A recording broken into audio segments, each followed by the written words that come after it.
কি মনে করছেন সরোয়ার্দী উদ্যানে একটা সম্মেলন দিয়া আগামী বাংলাদেশ ইসলামের বাংলাদেশ? যদি 5 কোটি মানুষের একটা সম্মেলন হয় আগামী বাংলাদেশ ইসলামের বাংলাদেশ, পৃথিবীতে কোথাও সম্মেলন দিয়ে ইসলাম হয়েছে নি? আল্লাহ, এই প্রসঙ্গটা না বললে ভালো ছিল না। পন্থী মার্কায় ভোট দিলেই তো আগামী বছর ইসলাম হবে। আগামী ফেব্রুয়ারিতে পন্থী মার্কায় ভোট দিয়ে দিলে ইসলাম এসে যাবে এই দেশে।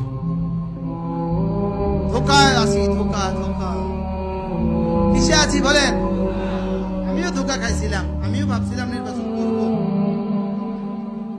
এখন দেখি যে ধোকার সাগরে আছি। বলেন বলেন বলেন বলেন, যারা আগামী বাংলাদেশকে ইসলাম দেওয়ার জন্য নির্বাচনের জন্য নাম দিতেছেন, আপনি ধোকার সাগরে আছেন। যদি আপনার একদিনের ফজরের নামাজ ছুটে যায় নির্বাচন করতে গিয়া, আপনার এই নির্বাচন দিয়া এক সাররাও হাসরের মধ্যে পাইতেন না, ফিডা ছাড়া আর কিছু থাকতো না। কি বলছি বলেন? আরেকজনের দেয়ালে পোস্টার লাগাইছেন, ওই বেটার দেয়ালের চুন উঠে গেছে আপনার পোস্টার লাগানোর কারণে, হাসরের মধ্যে এটা জবাব দিয়েও কুল পাইতেন না। মনে হয় বুঝেন না কি বলছি? আরেকজনের দেয়ালে রং নষ্ট করছেন পোস্টার লাগাইয়া, এই রং নষ্ট করার জবাব দিয়েই তো কুল পাইতেন না আপনি।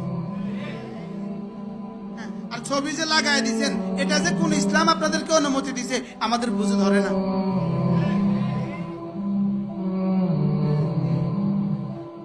লক্ষ লক্ষ ছবি যে লাগাই দিচ্ছেন, এটা যে কোন কোরআন আর হাদিসে অনুমতি দিছে আমাদের বুঝে ধরে না। এই ছবি দিয়ে কোন দেশে যে ইসলাম হয়েছে পৃথিবীতে এটা আমাদের জানা নাই। বলেন পোস্টারে ছবি দিয়া বলেন ইসলাম কোন কোন দেশে কায়েম হয়েছে, হ্যাঁ, এটা ইতিহাসবিদ তারা কেউ জানে না।